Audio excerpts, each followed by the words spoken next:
My name is Elliot Cohen. I'm the Dean of Johns Hopkins SAIS, and it's a terrific pleasure for me to welcome you all to the first Brzezinski Current Issues Seminar, which is part of Sice's Zbigniew Brzezinski Initiative. And we're here for a conversation with Nicholas Kristof of the New York Times.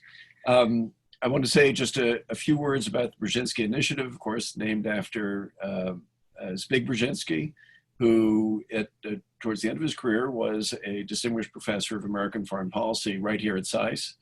He ran a wonderful biweekly seminar called the Current Issues Forum, which you had to be invited to get in, so I really, it was a mark of distinction when he finally invited this new faculty member who had showed up to join it. And it was really the highlight of every fortnight, because Zbig would run a lively, penetrating, relentless seminar. It was very typically Zbig. It was focused on the world as it is today, but it was bringing to bear scholarship as well as policy experience. And that's what our school is all about, a combination of deep learning and engaging with policy and a civil but spirited conversation which represented people from across the spectrum. And I'm just delighted to have with us Ambassador Mark Brzezinski. It's because of the generosity of the Brzezinski family. Mark, his sister Mika, his brother Ian, all of whom are friends of mine who are supporting this. And this is but the beginning of bigger and better things. I'm going to ask Ambassador Brzezinski to speak a bit at the end. I just want you to know he was the American ambassador to Sweden. He served on the National Security Council staff under President Clinton as the senior director for Russia and Eurasia. He has a distinguished career in the private sector as well. And I'll be asking him to make a few concluding remarks. Our guest today is Nicholas Kristof. So Nick is, I'm sure, somebody who's extremely familiar to all of you. He is a journalist who has twice won the Pulitzer Prize. He's covered, I think, just about every country in the world, as well as the United States. He's reported from Los Angeles, from Beijing, from Hong Kong. He is not only a thoughtful commentator as well as reporter. He's also a widely published author of a number of books. His most recent book is Tightrope, which is about the disintegration of the working class in America, but particularly focused on his hometown in Oregon. The way this is going to work is I'm going to conduct a conversation just together with Nick. I will pause about halfway through, although I'm going to have to control myself because left to my own devices, we would just go on our own, which would not be fair. But then take a Q&A from the audience. So what I would like everybody to do is to use the Q&A box. You should see at the bottom of your screens something that should say Q&A. That will filter in. I will ask everybody to identify themselves, to include your institutional affiliation, and in particular, if you are a student at SAIS. And my view of these kinds of events, whether they're live or virtual, is I'm going to favor students and give them the first crack at our guest. So, Nick, there is so much that we could talk about. First off, it's simply great to have you with us. Next time, let's do it physically. But it's great to have you with us here in virtual space. You know, when the school was founded, international was kind of over there, and we were over here, and we thought we knew over here quite well. And the question is, how do we understand the things that are outside the United States? I think we're in an era where those two things are blurred, and what is happening inside the United States is perhaps more mysterious to some of us, but it is in any case inextricably connected with what's happening abroad. And so I'm going to walk us through a number of topics, but what I'd like to begin with is, what is your take on what's going on right now in the following sense. I've heard some commentators say, well, this is like 1968, only worse. I've heard some people say this is what happens when you get Donald Trump as president. I've heard other people saying, look, this is fundamentally a story about race, about issues never addressed.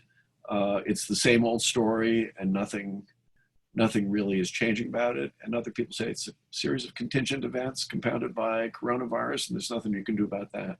So help us sort through that. That's a pretty open-ended question, but you're up for it. Well, first of all, I'm delighted to be with you, Elliot and Mark, and with all of you. I'm honored to be part of something that reflects the role that Zbigniew Brzezinski played. And in terms of this particular question, I guess I see the crisis now as reflecting 50 years of problems with governance and inequality. Arthur Schlesinger talked about cycles in American history, and I think there's something to that. And you know, if you look back at America in about 1970, then in many ways, at that point, American exceptionalism wasn't so obvious. You know, our taxes as share of GDP was, you know, in the ballpark of the others. Our health metrics were in the middle of the pack. Our high school graduation rate was on top. Incarceration rates were similar to those of other countries. Policing wasn't that different from others. Gun policy wasn't so different, et cetera, et cetera. And inequality was not so different. And then it seems to me that in the course of the 1970s, partly as a reaction to the turbulence of the 1960s and fear about that upheaval, partly because of Nixon's Southern strategy, that the U.S., and partly because of just a deep suspicion of government, that the U.S. embarked on a series of policies that really made us quite different from other OECD countries. And that involved often cutting taxes and underinvesting in education and human capital and social services compared to other countries. And so, you know, I think, so today we have much greater inequality than other countries. We have our high school graduation rate has gone from number 1 to number 30. Incarceration rates rose 7-fold before declining. And so I think that in some ways this is a pent up, you know, cri de coeur arising from all that. And in some ways, you know, although this is on the left and Bernie Sanders was on the left, Trump's election was also in some ways a reaction to those longer term trends. Yeah, you were describing just before we went on a conversation with one of your classmates in Oregon. Could you just say a little bit about that? Because I found that very powerful. Yeah, so I'm from a small farm town in rural Oregon called Yamhill. You know, beloved town that I'm still close to. My mom is still on the family farm. And it's a place that had traditionally had a very strong social fabric, that had been very proud of its traditional values. And then jobs left and it went downhill quite quickly. People when they lost jobs, men especially, self-medicated with meth and with alcohol. And a quarter of the kids on my old school bus are now dead from drugs, alcohol, and suicide. My two closest neighbors who I walk to the school bus every day with, one is in prison serving a life sentence, and the other is homeless on the streets after meth use. And this is a community that desperately needs support. And it's reflective of, you know, it's similar to Kentucky, Northern Maine, and so on. And it's a community that voted overwhelmingly for Donald Trump. And, you know, I was saying that my old 7th grade crush is very talented, smart, capable woman. Mary, she spent 7 years homeless. She knows better than, she lost 4 members of her family to suicide. She knows better than anybody the struggles of working class America. And I'd once asked her, do you think there's a political solution to these problems? And she said that traditionally she never had, but that in 2016 she recognized that maybe there was. And so she voted for the first time in her life for Donald Trump. And and I've had a lot of conversations with Mary about that since, and tried to understand how people in such desperate circumstances could vote to embrace policies that had done them such damage. Yeah. I have to ask you this, and I often think that the people who have the most insight into the United States are frequently Americans who come from, in a way, the American heartland, somebody like an Eric Severide in your profession, who then spend a lot of time outside it and kind of look at the country they know very well from the inside, from the outside. So putting on that perspective, what do you expect? I mean, if it's clear that we're all talking, I'm sure, to friends from overseas. Just this morning I was emailing with a friend of mine who's an Oxford professor, who's of course watching the United States and in some ways in horror. Does this look to you like a country in decline? Does it look to you like a country in the throes of transformation? Maybe I can broaden that out. How do you think people overseas do see it, and how do you think they ought to see it? It's a very big question. So in terms of how people abroad see it, I think there's a lot of despair at the present situation of the US. But, these attitudes tend to shift quite quickly. In 2012, the world was astounded that for president we would have a African-American running against a Mormon, and they thought this reflected the strength of the American system. And today they think Trump reflects the collapse of the American system. If we have a new leader next year, attitudes can change pretty quickly. And one thing that we have seen is that Trump has not provided global leadership. No other country has been able to fill that vacuum.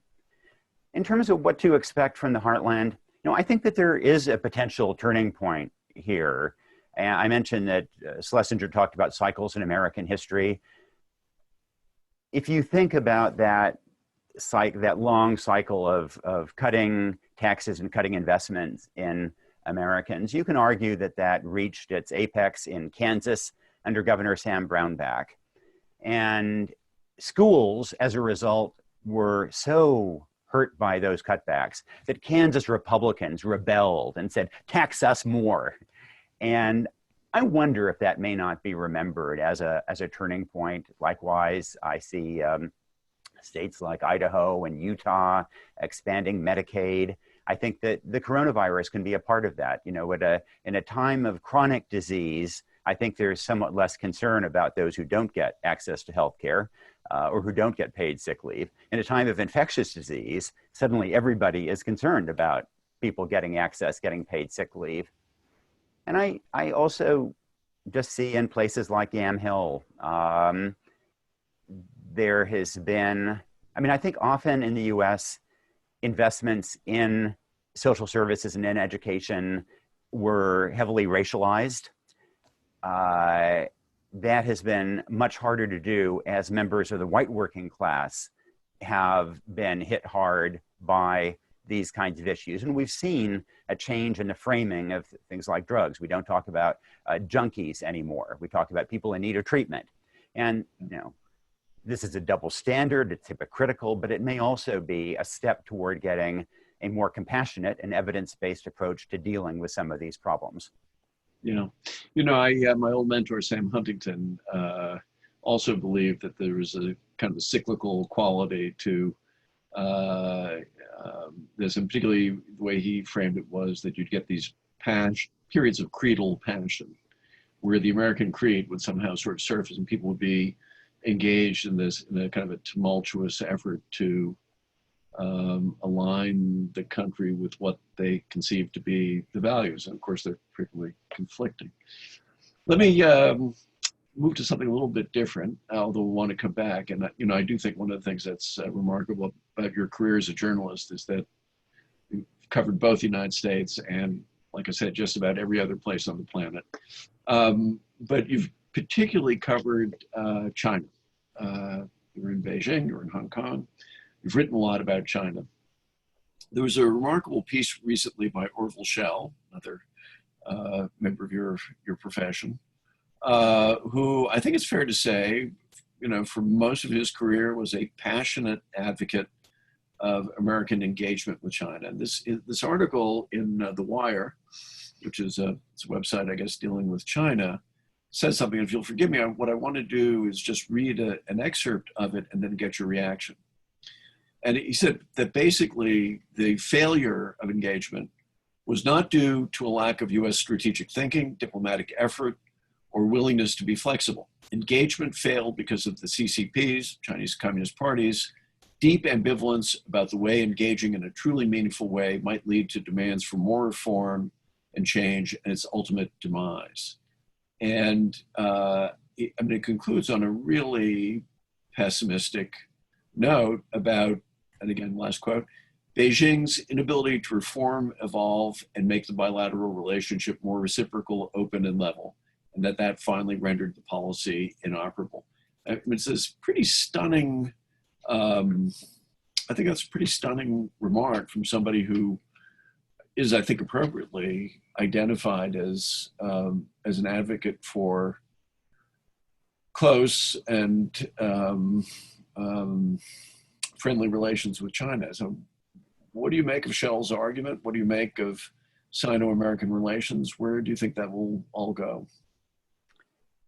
Historically, Russia watchers tended to be deeply suspicious of Moscow, while China watchers tended to be advocates for warmer relations with China. And Orville was in that camp. I was in that camp. And I think Orville's piece is largely right. I would say that I think that a significant part of this is not just the Communist Party as a whole, but really is Xi Jinping himself. And I think that under, if things had gone somewhat different and a different leader had ended up in that role, and perhaps after Xi is gone, there may be opportunities to repair it. I think there are a lot of people in the Chinese leadership who are deeply concerned about the direction that Xi Jinping has taken the country.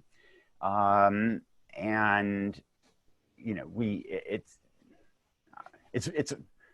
never really knows how stable the leadership is there, although he certainly has managed to crush the opposition at the moment. But,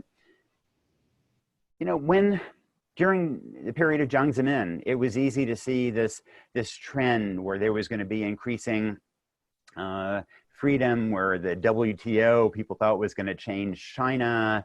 And then, in fact, things ended up in stasis under Hu Jintao, and now under Xi Jinping going backward. And as I think about things that could go badly wrong, a lot of them are with China, some kind of crisis over Taiwan, the South China Sea.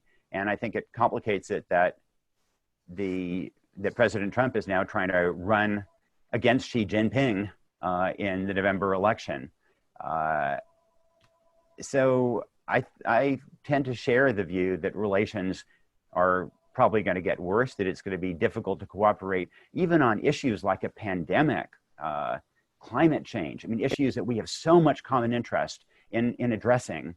But my only caveat would be that I hope that Xi Jinping will not be there eternally, and that there may be some chances for a course correction.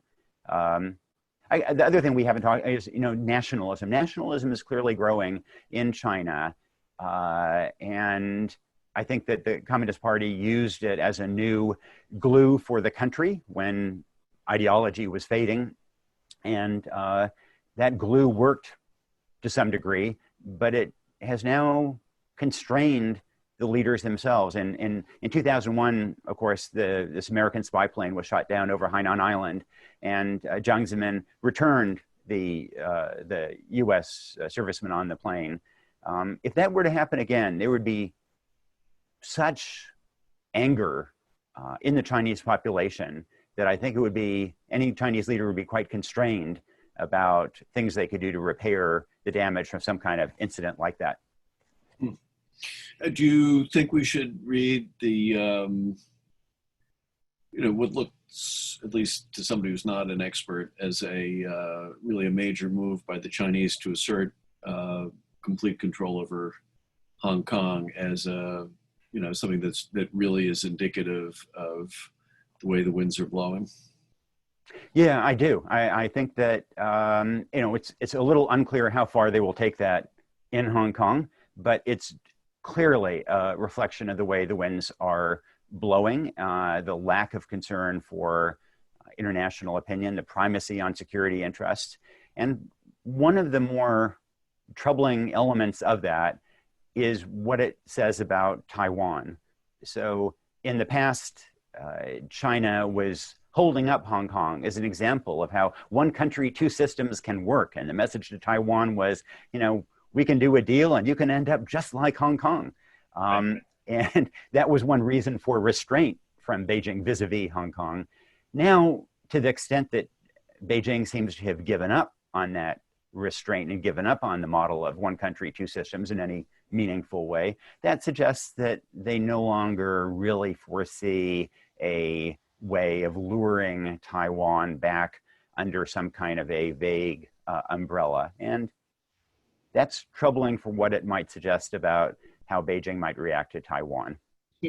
One argument, and I'd like to know what your reaction to it is that really what we're seeing is these were always the instincts of the CCP, not just of a particular leader, but now that China really is simply a much richer, much more powerful country than it once was, it can act the way its leaders were always kind of thinking about acting. And, the point, we just recently commemorated the anniversary of the massacre in Tiananmen Square.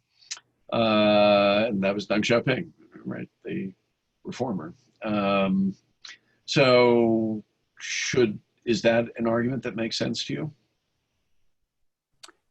Yeah, to some degree, but again, I would note that there, are different leaders who have different beliefs about how they should respond either to a domestic challenge. Li Ruihuan was on the Politburo Standing Committee at that time. He did not want to use force. Zhao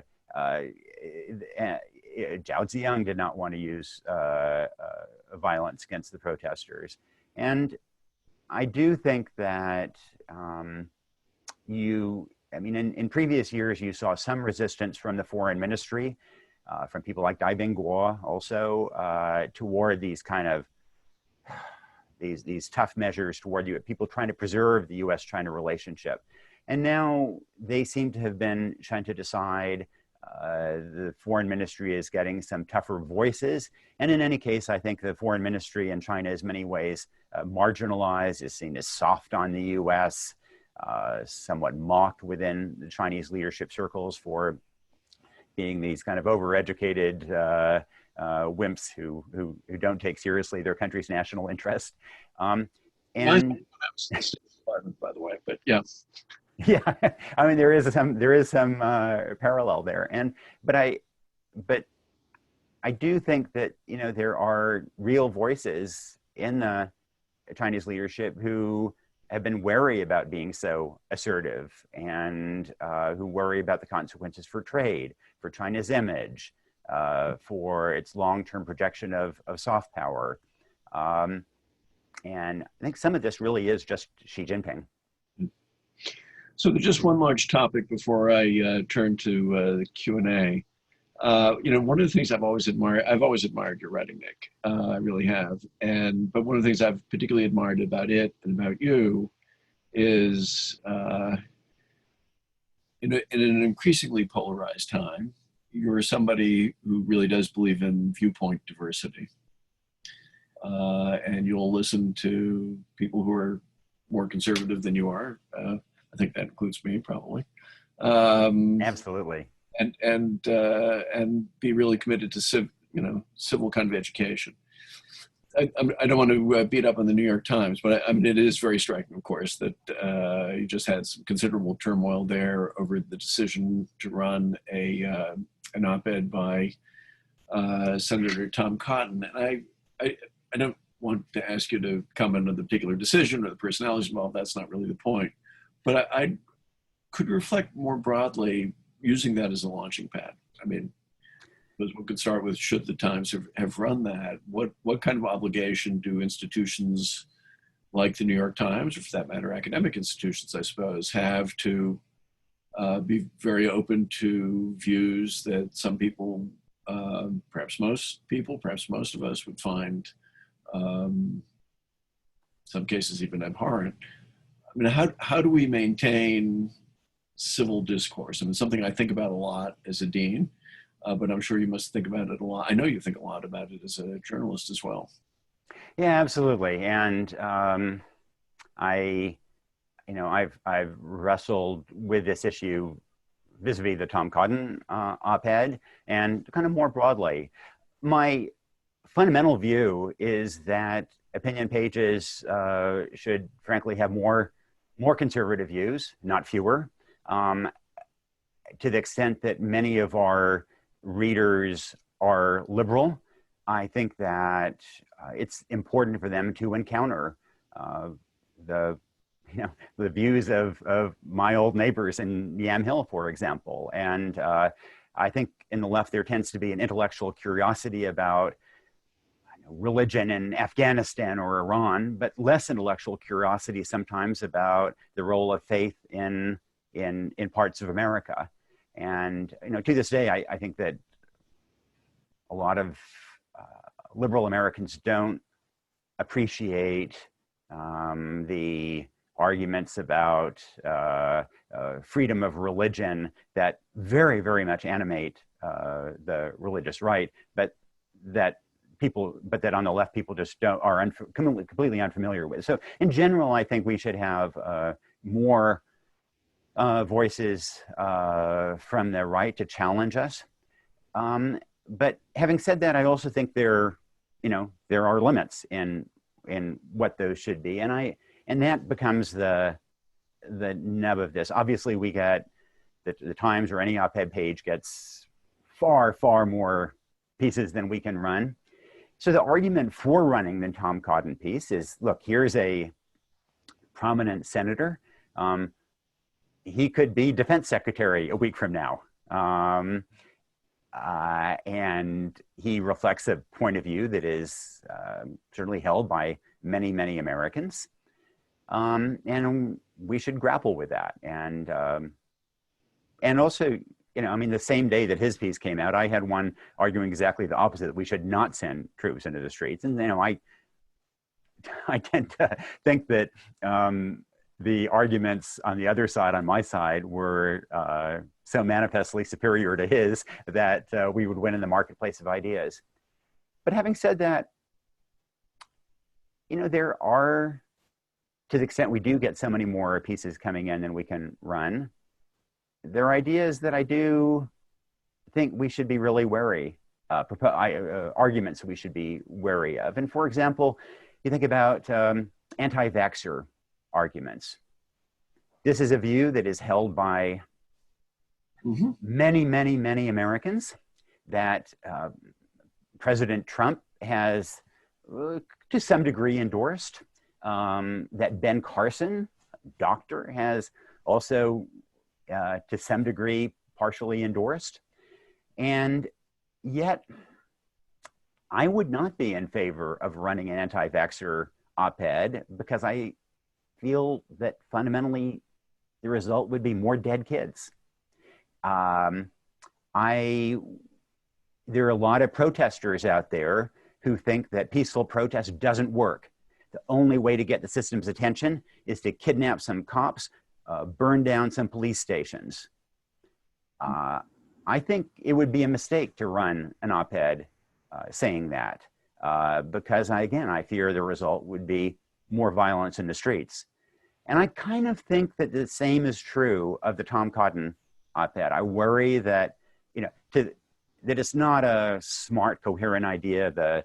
Every senior military person I talk to thinks it's crazy to send active duty forces into the streets. And yet I worry that it might increase the chance that there would be dead kids on American streets. And so at the end of the day, as I balance that, I think that in the form that it ran, it should not have run. That's how I balance that all out. Interesting. Okay, I am sorely tempted to monopolize the conversation.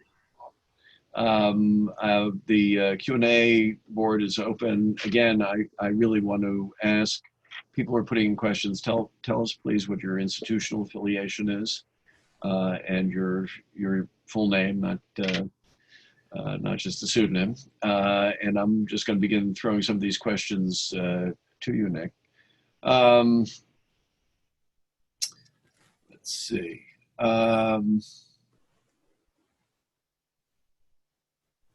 Here's an interesting one. You presented a good case that we are in no position to lecture other governments on how to run their country. What entitles or qualifies us to propose reforms China should take?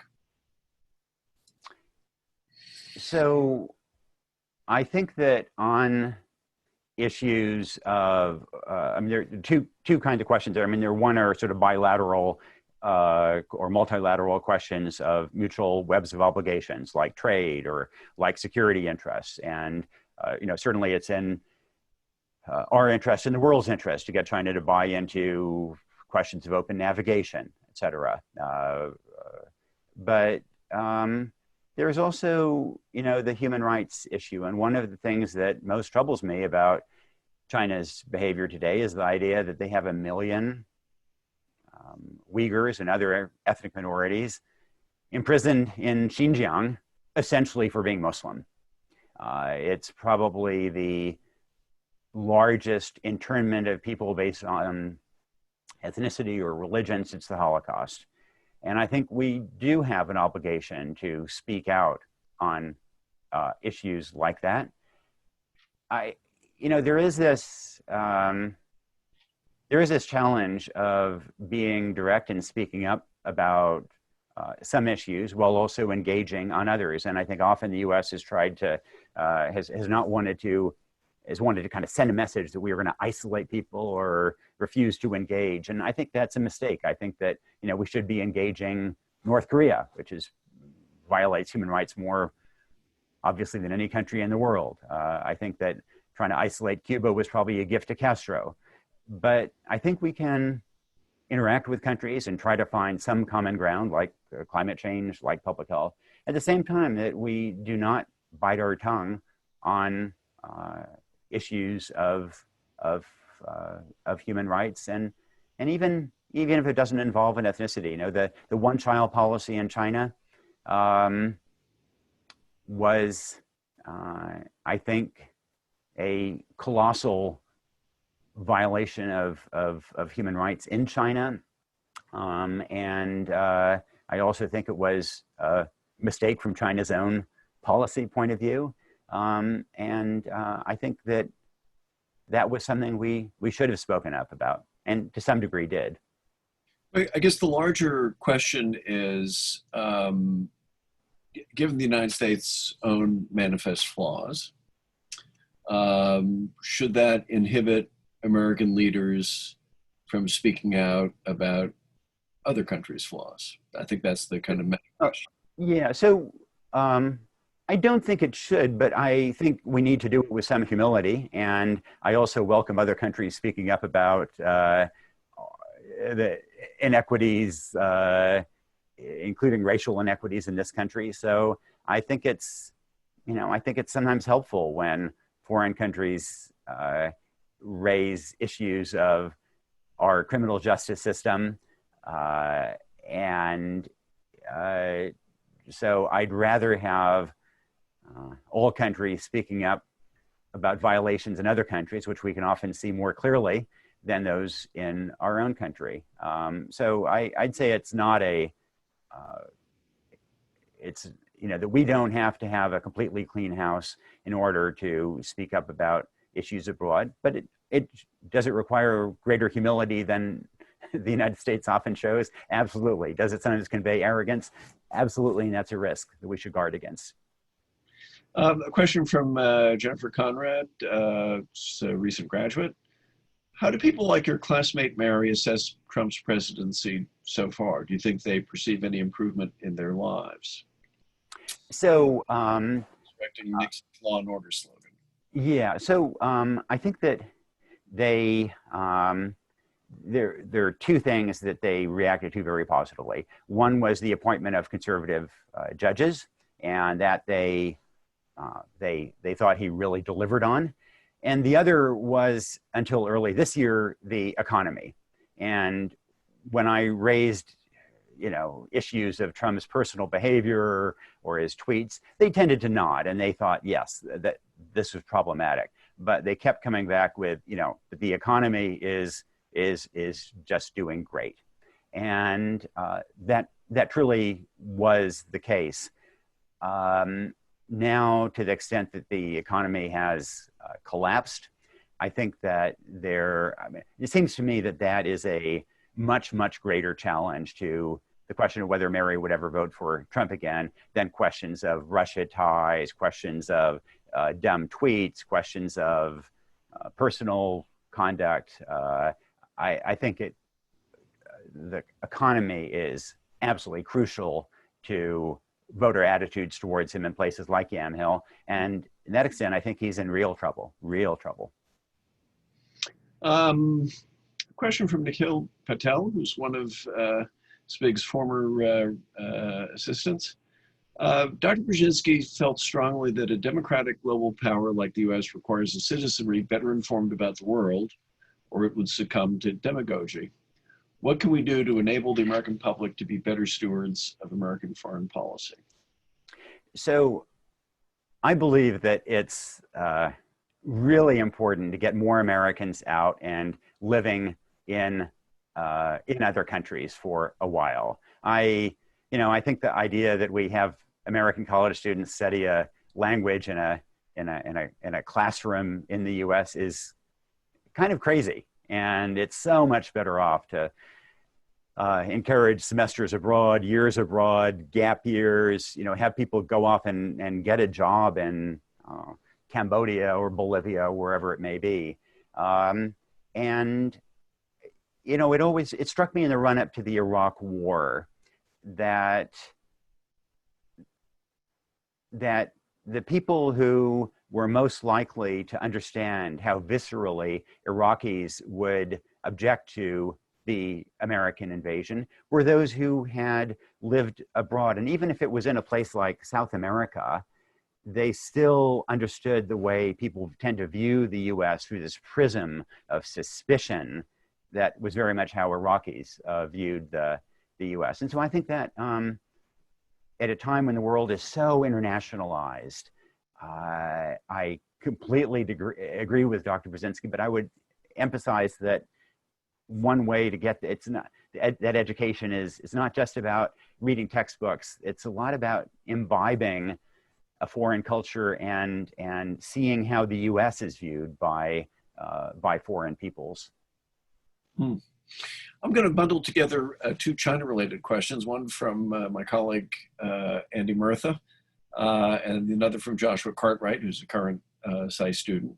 So this is very much actually the spirit of the Current Issues Seminar. Thanks, Nick, for a wonderful talk. But then, of course, he goes on to say, I think you're wrong. Push back a bit. I think you're letting Hu Jintao off the hook.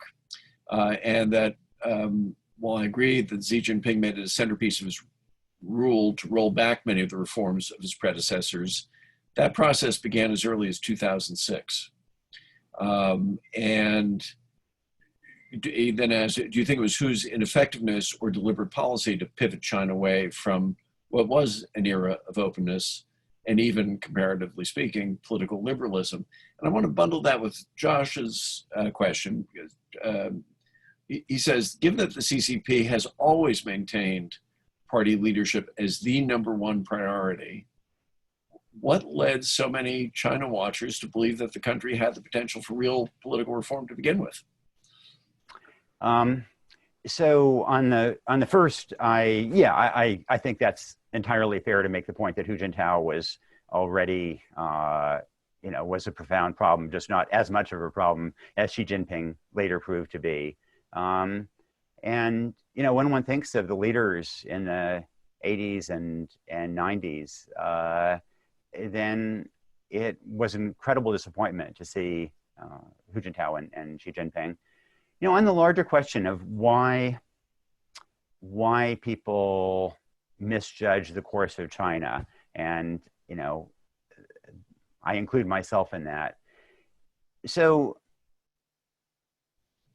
I think that look, I covered so many places that as they became more educated, as they became more international, as they built up a middle class, that middle class aspired to more control over its daily life. There was an evolution toward greater openness, toward greater political participation. You saw that in Franco's Spain, you saw that in Chile, and of course you saw that in Asia. I covered South Korea's transition to democracy, Taiwan's transition to democracy, Indonesia's, Thailand's more fitful progress, Mongolia's. And the process that China has been going through is not that dissimilar from what Taiwan or South Korea or Indonesia went through. It just hasn't led to the same result. And even Singapore didn't have sort of turbulent transition, but it has over time become more democratic. And China, to some degree, had the advantage that it could have had provincial elections and won them. I mean, it was a little more like the situation of the PRI in Mexico, that it so controlled the apparatus that it could have used elections to gain legitimacy. And I think Jiang Zemin had that, model to some degree in mind as a distant prospect. Those after that did not. And, I still think that at some point, greater access to information, greater economic control over one's life, greater choices in other spheres do tend to have an impact on the political side, but it hasn't happened so far, and it certainly hasn't happened on a timetable that many of us had expected. Not to invoke another one of your New York Times colleagues. I remember Tom Friedman once made the observation that two countries which had McDonald's never fought wars with each other, and then I think it was the Bosnian War, and the United States was bombing Serbia, and right. So much of that theory. But I'll give him credit. Unlike a lot of political scientists' theories, it's really falsifiable. So once it happens, that it can happen. But does that go to a larger, if I can put it this way, liberal misunderstanding of the world? Do you think? In other words, should this? I'm not saying that in a kind of a pejorative sense, but I mean in a really quite fundamental sense of what makes people tick.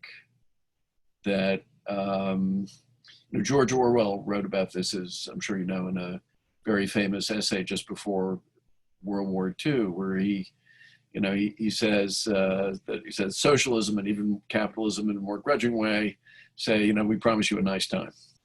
And Hitler gets up and says, I offer you blood, sacrifice, and death, and a nation throws itself at his feet. And what he was saying it to his own side, because he was a socialist, that, we may have misunderstood some pretty fundamental things about human nature. Can I take you into those deep waters? So I think that there is something to that. I think that we exaggerated the degree to which these kinds of larger forces would result in sweetness and light, and that we underappreciated some of these darker forces, and including nationalism. And you see that not only in China, but well, in Sri Lanka, and certainly in Myanmar. Aung San Suu Kyi was a hero to many of us, and she then presided over something that I think was a genocide of Rohingya, and she ultimately, I think, was driven by not the same kind of liberalism that I believe in, but very much an ethnic-based view. And having covered that Rohingya genocide, I found that kind of heartbreaking, that my one-time hero would have, would have her not exactly your fingerprints on it, but certainly did not stand up to it at all, and in some ways help facilitate it. So, I, even though, like I said, we're not in complete political alignment, I basically share a lot of those same views and that same approach to the world. So does that mean that people like us should really rethink what American foreign policy in America and the world should be? I haven't read the book yet, Barry Gowen's book about Kissinger, making the argument that, well, Kissinger was really right. What we really need is realpolitik. We need some American Metternichs and Talleyrand's. One of the things that's a caricature, I think, of Kissinger's actual views. And I will just connect that with Brzezinski, because I think one of the things that was so striking to me about Zbig was he was capable of some very hard-headed political analysis on the one hand, but also a passionate commitment to democracy on the other. So how do you, given an era in which perhaps many of our hopes have been disappointed on left and right, how should we go forward, people like you and me? So, well, I think your point about Dr. Brzezinski is exactly right, and that we tend to have this dualism between realists and idealists, and that actually, the world does not quite work that neatly. And I think that, I believe very, very deeply that our foreign policy should be based not only on our interests, but also on our values. Tiananmen, watching people being massacred at Tiananmen was a searing experience for me. Covering the genocide in Darfur was, again, a searing experience. I think that our foreign policy should respond to genocide. But I also think that our foreign policy should be effective, and that too often my camp, the idealists, kind of settles for gestures, or we sanction people right and left. And, sanctions, I think, are not terribly effective. They often, in the case of Myanmar, early on under the military government, we sanctioned Myanmar, and as far as I could tell, garment work, as far as I could tell, the result was tens of thousands of ordinary Myanmar, mostly young women, lost their jobs. Some were pushed into the sex trade. We don't believe, we certainly oppose, child labor. There was an effort in Congress to address child labor in terms of import standards. The result was that Bangladesh garment factories fired many thousands of teenage workers in ways that were catastrophic for them. So I think that hard-headedness of the Metternich or Talleyrand has something to commend it, but it also, I really believe that it's also important to be allied with values at the end of the day. And and larger goals than it was in the 19th century. Shift a little bit. Henry Fung, a recent SAIS graduate, asks, how might China and the United States' responses to the coronavirus change their respective long-run standing in the international community? And once you talk about that, I may try to draw out a little bit more on coronavirus-related sort of impacts on international affairs. Okay, and actually just one more thought on the previous question as I'm still kind of thinking it through, that, I've argued a great deal for women's rights and empowering women. And I would argue that that serves not only values, but interests. And that in a place like Afghanistan, that we very much relied on the military toolbox. And the military toolbox is crucial, it can do things others can't. But that over 20 years, if we had invested a little bit more in the education toolbox, in the women's empowerment toolbox, that would also have borne fruit. And I don't think it's entirely an accident that women leaders around the world seem to have done a little bit better in handling the coronavirus than male authoritarians, if you will. The N is pretty small, but I think there is some reason to think there may be a connection. So I do think values and interests sometimes do coincide. On the issue of China and the US, I think it's a little unclear how much China will, that China will necessarily benefit so much from that calculus, because after all, I think there is some recognition that China really did blow it for the first 3 weeks of January until January 23rd. And, not only the arrest of Dr. Li Wenliang, or not arrest, but the scolding of him, but also allowing 5 million people to flee Wuhan after they knew that the virus was there. So I think, China, and before January 23rd blew it, after January 23rd did a quite commendable job, but I don't know that it's going to get that much credit, compared to South Korea, Singapore, Taiwan, et cetera. On the other hand, I think the US is a real loser in this respect. The CDC is an organization that has been admired worldwide as the epitome of smart public health governance.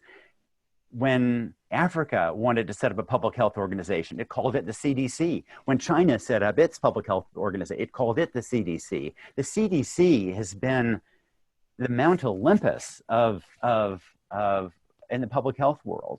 And the idea that the US in this case would blow the response so badly, not only because of the response of political figures like President Trump and trying to talk up the stock market, et cetera, but also, at a more technical level, the way we screwed up testing. So, and just the fact that other countries, Italy and Spain, they went through enormous peaks with COVID-19, but then they got through them pretty quickly and then came down sharply. And in the US, we have been more plateauing at about 20,000 new cases a day. We haven't gone down in the same way. So I think that does undermine the way the US is seen. It undermines the perceptions of American governance. And of course, it's compounded when we have failed to play a leadership role in health around the world. George W. Bush provided tremendous leadership in global health in terms of PEPFAR against AIDS, the President's Malaria Initiative against malaria, Obama did against Ebola in West Africa. And here we have a crisis, and the US reaction has been not only to provide not to provide leadership, but to subtract leadership, to try to walk away from the WHO. And I think that hurts the world. I think it hurts the US. Do you see the problem? There are a number of ways you can assess the American performance with regard to coronavirus. You can, there's the Trump factor. We set that aside for the moment. there's the idea that some of the institutions are simply sclerotic, and the CDC perhaps among them, and that may not be a Trump problem. It may be exacerbated by Trump. But I've been struck when I was talking to a pretty senior business leader yesterday, who was just talking about basically said we had to work around the federal government in order to do the things that we needed to do. Or is it, alternatively, could you just say this is the result of having an incredibly large, diverse country and a federal system of government, which is wonderful in many ways, and then in other ways can produce some pretty disastrous outcomes at a time like this? I mean, how should we think about it, and how do you think about remedying it? I mean, the Trump part is easy because sooner or later he's the president. If you think that there's something if you think it's just underfunding, okay, you pour in more money. If you think that there's something that's sclerotic about the institutions, then you've got a different set of issues which probably require a different set of solutions to them, right?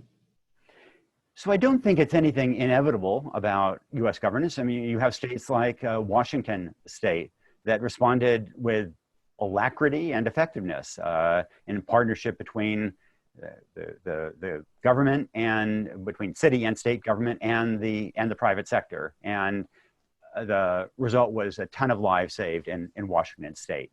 And in the case of the federal government, I think that it was, to some degree, failures of leadership between the CDC, HHS, and the FDA, all of which needed to be at the table, which were arguing amongst each other. And I think that may have been to some degree just, bad timing and accident, but also, as you know, I mean, the federal government, it's very hard to get the right urgency for it to deal with anything, especially something new and unknown. And that's when it really helps if the president or the White House chief of staff is calling up these agencies and knocking heads and saying, okay, where's that test? And that obviously did not happen. I wonder, I'm not sure that it's fair to blame the White House for not pushing harder, but I wonder about that. And I truly am just kind of aghast at the lack of governance. I guess I also think it reflects the fact that the U.S. has provided tremendous improvements in clinical health and not in public health. That public health, has lagged for a long time, and the CDC we've underinvested in the CDC and public health. And from my point of view, the things we do that really save lives, they're not so much in the clinical health domain. They're much more in the public health domain, and that goes in the with this debate about defund the police, et cetera. The most effective step we've taken to reduce crime in the United States probably wasn't something even in the whole criminal justice sphere. It was probably in the efforts to reduce lead exposures by taking lead out of gasoline. Evidence isn't conclusive on that, but it's suggestive. So public, I in a previous life, I probably worked in public health. So let me, just one more coronavirus related issue. First, just a factual question. Do you believe the Chinese numbers about the number of cases? No, I don't. Although I don't know that they are deliberately covering them up so much. I mean, there's also just the question, as in this country, that early on, nobody was testing, nobody really knew. So there's an incompetence issue or a accounting issue as well as the issue of cover-up. And I think both existed in China. But I guess, when you've traveled extraordinarily around the world, I mean, it seems to me that there are, New Zealand is able to effectively eradicate coronavirus. It helps if you're a very remote pair of islands with a very good healthcare system. I personally just find it strange credulity to think that in a country that's large with such a vast population, which actually does not have an elaborate testing regime. I mean, what they do is react to cases with pretty fierce quarantine and isolation and so on. That they really have a grip on this one. And there's, I mean, tell me if you think this is crazy. There's a part of me that's just wondering, are we going to wake up one day and say, well, actually, there are tens and tens and tens of thousands of cases there that either misidentified or not reported, or do you think that that's probably not really the case, that they do have a handle on it?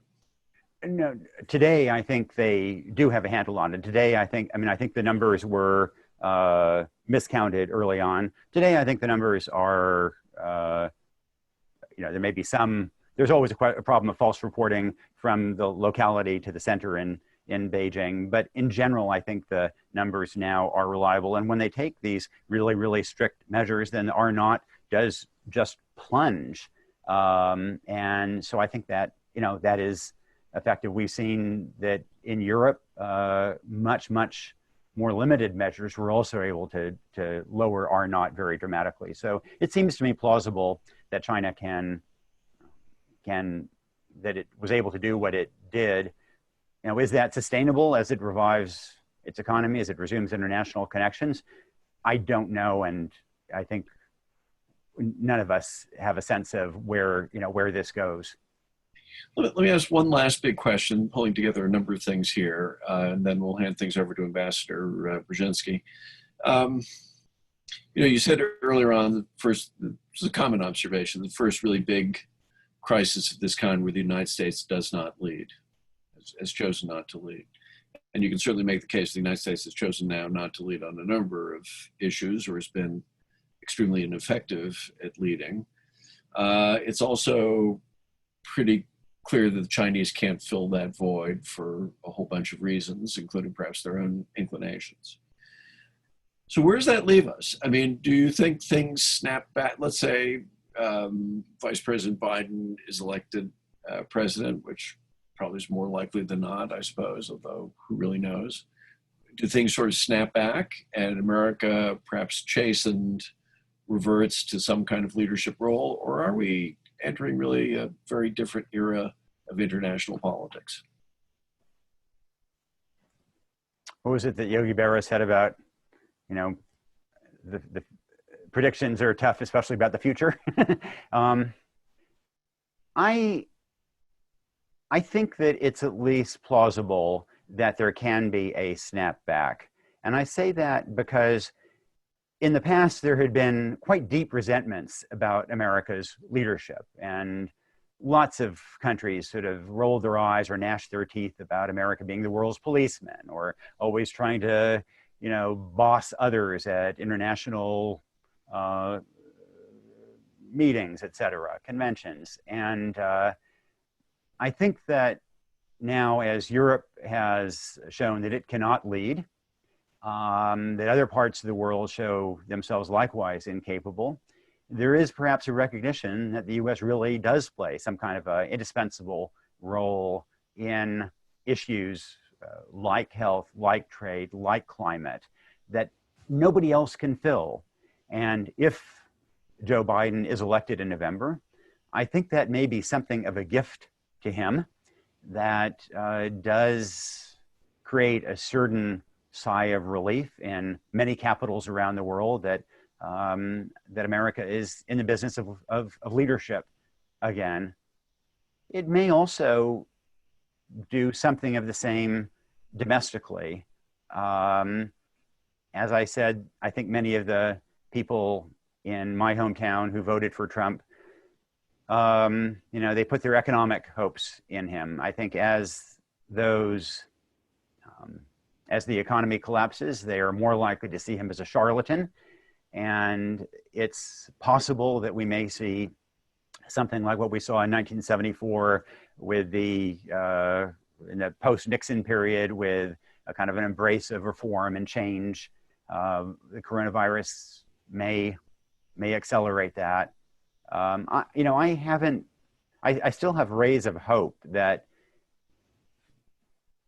these various crises, whether it's Trump, the coronavirus, the economic collapse, that these do help lay the groundwork for addressing the challenges to institutions that Trump represents, the failures of social fabric and social safety net that we've seen, the gaps in healthcare, and that maybe they will create a little more impetus to make some progress on a range of these issues next year. I feel like an amazingly hopeful mode right now. I'm sort of surprised at myself, but I do think there is that opportunity, at least, Elliot. Well, this is a time when we could use hope, and for whatever it's worth, I agree with you. I'm going to turn in just a moment to Ambassador Brzezinski. First, I want to absolutely thank you, Nick. This was wonderful. I hope we'll keep on getting you back to Sice, because you're our kind of journalist. What can I say? Well, thank you very much, Elliot. It's been my pleasure. I also want to thank our Carla Freeman, Stephanie Papa of the Foreign Policy Institute for hosting the Brzezinski Initiative, and Sonia Holmes and Ken Tsubata, and Brittany Menina, Alyssa Vinwand, and Michi Bell, who've all kind of helped put it together. And all I'm going to tell you, Nick, is if we were actually in physical space, we would have had people hanging from the rafters in Kenny Herter Auditorium. We've had over 300 people present, and I'm sure you'd be hearing thunderous applause. So just imagine that, if you would. And then I'm going to turn it over to you, Ambassador Brzezinski, for the last word, and also thanking you and your family for this terrific opportunity to celebrate the memory of your father in the way that he would have wanted it celebrated. Thank you so much, Elliot. Thank you so much to the Sice team, and thank you, Nick, for your remarks, your empathy, your ability to share the American story. Speaking on behalf of the entire Brzezinski family, and I have to say that my mom, Emily Brzezinski, my sister Mika, my brother Ian, my wife Natalia are all watching this virtual seminar. So on behalf of my entire family, my dad loved Sice, and we're just grateful to Nick for kicking off this series. Chief, as my dad was lovingly called by my family, was a natural teacher. And I have to tell you that the Brzezinski kids feel a bit of a kinship with my dad's students at Sice, because our family dinners at home were like seminars. In fact, they were seminars, really hard seminars, in which the kids were grilled, really grilled. I remember one dinner when I had to defend SALT II, and I was about 9 years old, but we learned so much. And as a teacher, my dad was a consummate storyteller, and he loved the practitioner scholar approach that Sice takes. And he was able to translate his big life into lessons that anyone could understand. So whether it was his role in the normalization of relations with China and agreeing to disagree being the way he and President Carter found common ground with Deng Xiaoping, and the highly personal diplomacy that he practiced and that he used to broker agreements between America and the rest of the world, were things that he would share with his students and with us. I remember vividly, for example, Deng Xiaoping, the leader of China, and Mrs. Deng coming to my parents' farmhouse in McLean, Virginia, on the eve of normalization in 1979 to break bread. And I can tell you that Mika, Ian, and I served the food at that dinner. Mika, by the way, spilled the food on Deng Xiaoping's lap. Nothing brings people together like shared experience, but in all seriousness, he humanized diplomacy and he respected it. And that is something that is being lost today. And there's so many other examples of this, explaining the return of the Panama Canal to the people of Latin America to address paternalism in our relationship with Latin America. He was involved in extraordinary events, and his teaching would draw on those events in a fascinating way. Before today's seminar, I took a look at my dad's published memoirs, Power and Principle, to see what he was doing exactly on this day, June 9th, 1978, right in the middle of the Carter administration. And his memoirs reveal that on this very day in 1978, my father, President Carter, Vice President Mondale, Secretary Vance, were huddled at the White House, working out a roadmap to bring Israel's Likud Prime Minister, Menachem Begin, and an Arab president, Anwar Sadat of Egypt, together. And I think the formal instructions drafted by my father to guide the negotiations, they were simple and straightforward, and I think useful in terms of what Nick talked about today. And I quote from those instructions: compromises will be mandatory. Without them, no progress can be expected. Flexibility will be the essence of our hopes. The role of the White House will be that of full partner, not trying to impose the will of the United States on others, but searching for common ground on which agreements can be reached.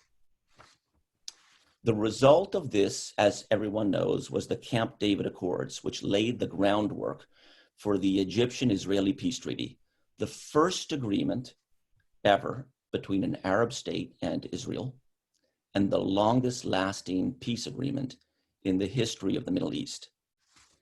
And I just think that that's so incredible, because we're at a time when people cannot see past their differences. And those words that my father used, flexibility, compromise, partnership, common ground, human dignity, equality, were central not only to his policy prescriptions and his scholarship, but even more so how he tried to raise his kids and grandkids and what he wanted to pass on to his Sice students. And so we're just so honored that Sice is continuing his legacy through this program. The formulation for today's seminar, The Dilemmas of the New Global Disorder, came from my father's book, The Choice. And to have Nick, a Polish American like my late father, who has brought courage and prescience to his work as the inaugural speaker, Chief would have been so proud. Nick has a new book just out called Tightrope about the disintegration of the working class in America, told through Nick's hometown in rural Oregon. I can't think of anything more in tune with the challenges of our time here in America. Thank you, Nick. Thank you, Elliot, for this honor of this virtual seminar series. Thank you. Thank you all.